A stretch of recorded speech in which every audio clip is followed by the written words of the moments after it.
पत्रकार बंधूंनो नमस्कार. आपल्या माध्यमातून इंदापूरकर जनतेशी संवाद साधत आहे. इंदापूर नगरपालिका पंचवार्षिक निवडणूक उद्या 2 डिसेंबरला मतदान होत आहे.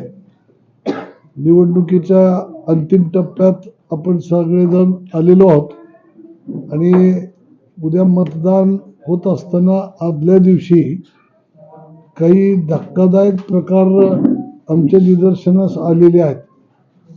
या शहरात जे काही मतदार यादी चालत असताना अनेक प्रभागामध्ये अशी काही नावं आहेत की पूर्वी कधीही ती लोक त्या प्रभागात राहिलेली नाहीत. ज्या ठिकाणचा पत्ता त्यांनी टाकलेला आहे त्या ठिकाणी घरच अस्तित्वात नाही. ज्या ठिकाणची नावं जर पाहिली तर शेजारी पाजारी तिथं 50-100 वर्ष जी लोक राहत आहेत त्यांना ते कुटुंब माहिती नाही.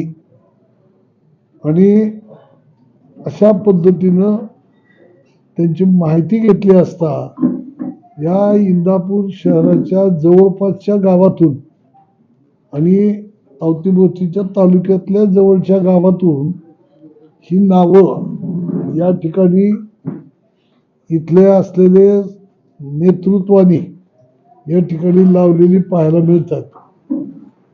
तर यामध्ये अशा पद्धतीचं बोगस मतदान लावण्यामागे नेमका हेतू काय असू शकतो हे मी इथं सांगण्याची गरज नाही.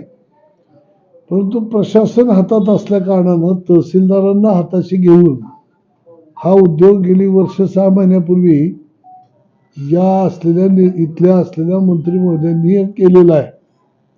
आणि याची मला पूर्वीच माहिती होती, पण आज मी म्हटलं ती नावं आलीत का नाहीत ती खात्री करावी.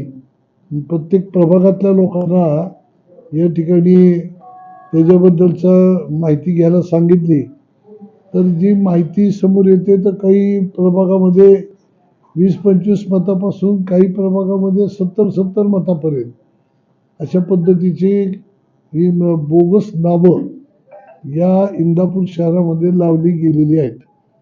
आणि अशा पद्धतीनं जर बाहेरचे लोकांना इथं त्यांचा काही इतका संबंध नाही, ते इथं राहत नाहीत, त्यांना इथलं म्हणजे इथल्या गोष्टीची कुठलीच जाणीव नाही, संवेदना नाही, असा मतदार उद्या नगरपालिकेच्या निवडणुकीत मतदान कशा पद्धतीने करू शकेल.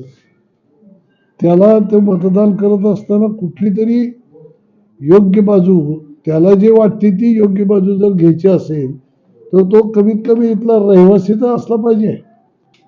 इथं राहतोय पण आता परत बदलून गेलेत, कुठं काही अनेक वर्ष राहिलेत, लहानाचे मोठे इथं झालेत किंवा नोकरीनिमित्त बाहेर गेलेत किंवा या वार्डातून त्या वार्डामध्ये स्थलांतर झालंय. अशा सारख्या अनेक गोष्टी या म्हणजे हे आपण समजू शकतो. परंतु जर अशा पद्धतीनं ज्यांचा काहीच संबंध नाही अशी जर मतदार या ठिकाणी मतदानाला येत असतील तर निवडणूक लोकशाही या गोष्टीला काही अर्थ उरणार नाही. त्यामुळं अशा असलेल्या मतदारांचे नाव मतदार यादीमध्ये आणणारं प्रशासन, हे प्रशासन म्हणजे आता कशा पद्धतीनं त्यांनी आम्ही आता आरोकडे जाऊन ही तक्रार करणार आहोत आणि त्यांना याच्याबद्दलची माहिती देऊन त्यांनी याचा अभ्यास करावा. आमचा अभ्यास झालाय म्हणून आता वास्तविक हे त्यांचं काम आहे, निवडणूक आयोगाचं काम आहे. निवडणूक आयोगाचं काम इथलं प्रशासन करतं, हे निपक्षपातीपणे करत नाही असा याचा अर्थ होतो. तर याच्यामध्ये जे कोणी हलगर्जीपणा ज्यांनी केलाय, जो अधिकारी असेल किंवा BLO असेल, कोणी कुठला अधिकारी असेल तर याची चौकशी करण्याची मागणी आम्ही आरोकडे करणार आहोत. तुम्ही निवडणूक प्रक्रियाच धोक्यात आणताय. तुम्ही लोकशाहीला मारक ठरणारी कृती करताय. अशा पद्धतीनं हे बोगस मतदान लावून या ठिकाणी जनतेचा जो आवाज आहे, खऱ्या अर्थाने जनतेला जे पाहिजे ते जनतेला जे पाहिजे ते मिळवून न देण्याचा हा उद्योग हा काही चांगला विषय नाही. त्यामुळं या ठिकाणच्या अधिकाऱ्यांना या विषयावरती आम्ही लेखी तक्रार देणार आहोत आणि त्या पद्धतीनं त्यांना याच्यामध्ये माहिती जर घेतली कायद्याची, यात बोगस मतदान करताना जर कोण सापडलं तर 7 वर्षाचा तुरुंगवास आहे. आणि प्रत्येक बूथवरती माझे शेकडोनी कार्यकर्ते आहेत, तुम्हाला ते माहिती आहे. आणि आमच्या कार्यकर्त्याच्या निदर्शनात जर असं कोणी बूथवरती येऊन जर तिथं मतदान करतोय दिसलं आणि जर काही विचित्र प्रसंग जर ओढवला तर काय उद्या पोलीस कंप्लेंट होईल. तर पोलीस कंप्लेंट झाली तर तोच मनुष्य रेकॉर्डवरती येईल, त्याची चौकशी होईल, निवडणूक आयोग निर्णय करेल आणि त्याच्यावरती कायदेशीररित्या गुन्हा दाखल होईल. त्यामुळं आपल्या माध्यमातून अशा बोगस मतदान करणाऱ्या सगळ्या बोगस मतदारांना मी या ठिकाणी आवाहन करतो की खरंच जर तुमचा इंदापूरशी संबंध असेल तर तुम्ही नक्की मतदानाला द्या. तुम्हाला कुठलीही अडचण येणार नाही, कोणी रोखणार नाही. पण जर खरंच तुमचा इथं संबंध नसेल आणि तुम्हाला पक्क माहिती आहे की आपलं नाव काहीच कारण नसताना कुठल्या तरी पुढाऱ्याच्या सांगण्यावरून इथं लावलेलं आहे, नेत्याच्या सांगण्यावरून इथं लावलेलं आहे, हे तुम्हाला माहिती असताना इंदापुरात येऊन मतदान करणं हे तुमच्या दृष्टीनं धाडसाचं ठरेल, एवढं मला या तुमच्या प्रसार माध्यमातून त्या असलेल्या बोगस मतदारापर्यंत हा मला एक संदेश द्यायचा आहे. कोणी ऐकणार नाही आणि नको त्या प्रसंगाला सामोरं जावं लागेल. म्हणून सगळ्या लोकांनी याच्यामध्ये विशेष काळजी घ्यावी आणि मतदान हे योग्य पद्धतीनं होईल. त्यामध्ये कोणत्याही प्रकारचा गैरव्यवहार त्या मतदान केंद्रावरती वगैरे काही होणार नाही. संख्येने आम्ही जास्त आहोत म्हणून आम्ही देखील सगळ्या कार्यकर्त्यांना सांगितलेलं आहे की आता ही मतदान प्रक्रिया उद्यापर्यंत राहील, पण परवा दिवशीपासून आपल्याला सगळ्यांना आपलं असलेलं गावपण, गावाचं वातावरण हे उत्तम पद्धतीनं ठेवायचं आहे. तिथं कुठल्याही पद्धतीचा संघर्ष वगैरे अजिबात होऊ द्यायचा नाही. ते उद्या थोडंसं मतदान पुढं मागं नेताना थोडीशी काही झाली का किरकोळ काही गोष्टी कुरबुर होत असते, पण त्याच्यातून कुठेही टोकाची भूमिका कोणी घ्यायची नाही. अशा पद्धतीच्या सूचना मी माझ्या पद्धतीनं माझ्या कार्यकर्त्यांना दिलेल्या आहेत. त्याची पूर्णपणे काळजी घेण्यासाठी प्रत्येक प्रभागामध्ये माझे काही प्रमुख कार्यकर्ते फिरतात आणि तिथं उद्या बूथवरती देखील ते असणार आहेत. कोणताही गैरप्रकार त्या बूथवरती होणार नाही याची काळजी माझे कार्यकर्ते घेणार आहेत.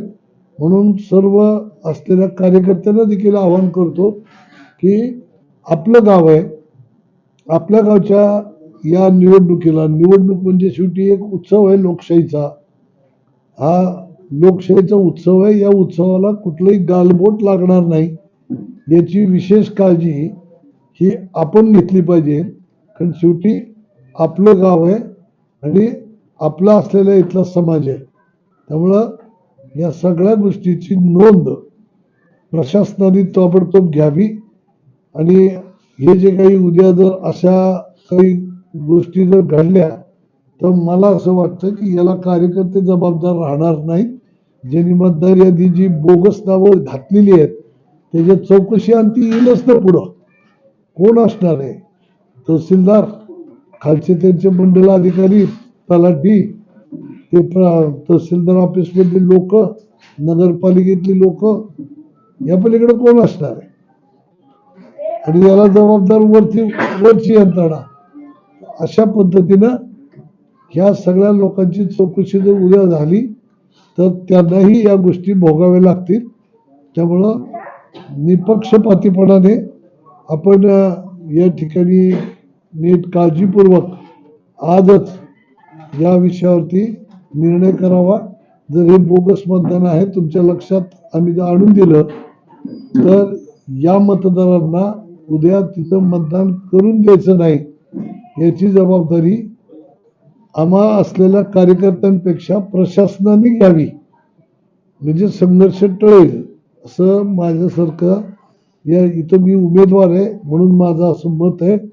जर संघर्ष टाळायचा असेल तर ते प्रशासन टाळू शकतं.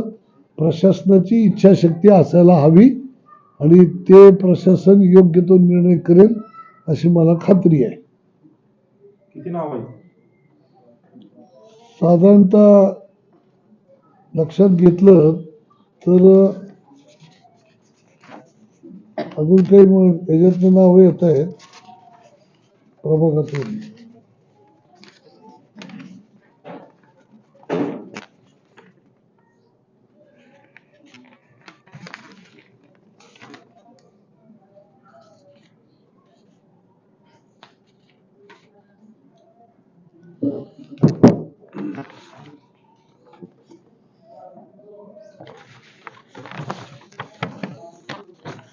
तरी 400-500 नावं तर सहज दिसतात त्यात. अशा पद्धतीनं चुकीचं काम हे होण्याची शक्यता आहे. ते होऊ नये म्हणून आधीच एक प्रशासनाला जागा करण्यासाठी म्हणून ही पत्रकार कोणत्या कोणत्या गावाचे आहेत? काही तशी माहिती मिळाली का? ती यातनं काही पोतकुलवाडी आहे, गावडे कंपनी आहे, त्याच्याबरोबर